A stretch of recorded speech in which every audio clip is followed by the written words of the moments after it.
大家好，欢迎收看爱上电子。这是 JBL 脉动4的功放主板，这边是它的蓝牙板，这端有低压电源部分以及它的按键输入。今天我们主要看它的功放，它的功放型号是 TPA3128D2， 这是一个低功耗的 D 类功放。我们看一下它的引脚功能。它的一脚是模式选择引脚，当为低电平时为低功耗模式，当为高电平时为 BD 模式。一般的电路呢都采用低功耗模式，而这个音箱里呢，它是通过这个线流电阻输送信号来控制这个芯片的模式。它的二脚是芯片关断控制引脚，当二脚为低电位时，芯片关断，整机停止输出；当二脚为高电位时，正常输出。它是通过这个三极管来控制的。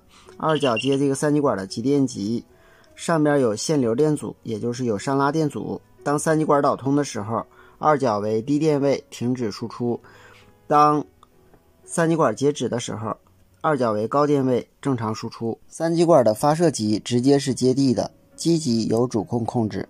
三脚是芯片的故障引脚，当三脚输出低电位时，就说明有过流或者过压等故障。当三脚为高电位时，芯片正常工作。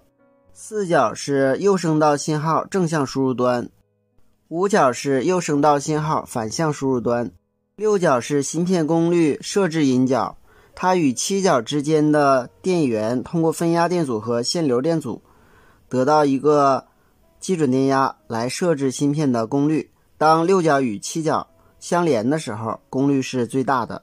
七脚就是功率设置的电源，八脚是增益设置，通过控制八脚的电压就可以设置我们芯片的增益。九脚是接地引脚，十脚是左声道输入正向输入端，十一脚是左声道输入反向输入端，十二脚为静音控制引脚，当这个引脚为高电位时，芯片处于静音状态；当十二脚为低电位时，芯片正常工作。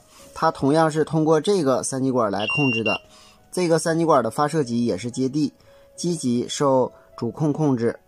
13、14脚是主频频率设置引脚，通过设置外部的元件就能够控制芯片的主频频率。因为它是 D 类功放，所以要设置三角波的发生频率。15脚是规避频率设置引脚，主要是防止外部的频率来干扰这个芯片。16脚是同步信号输入，当有多个芯片同时工作的时候，可以输入同步信号来控制主频。17、18、19是供电引脚，31、32同样是供电引脚。20脚是左声道反向输出自举升压引脚，外接自举升压电容。21脚是左声道反向输出端，22脚是接地。23脚是左声道正向输出端，24脚是左声道正向输出自举升压引脚，外接自举升压电容。25脚是接地。26脚是右声道反向输出端自举升压引脚。27脚是右声道反向输出端，28脚是接地。29脚是右声道正向输出端，30脚是右声道正向输出端自举升压引脚，外接自举升压电容。同时在输出端上，我们看有输出电感，有输出电容，然后通过电感接我们的扬声器端子。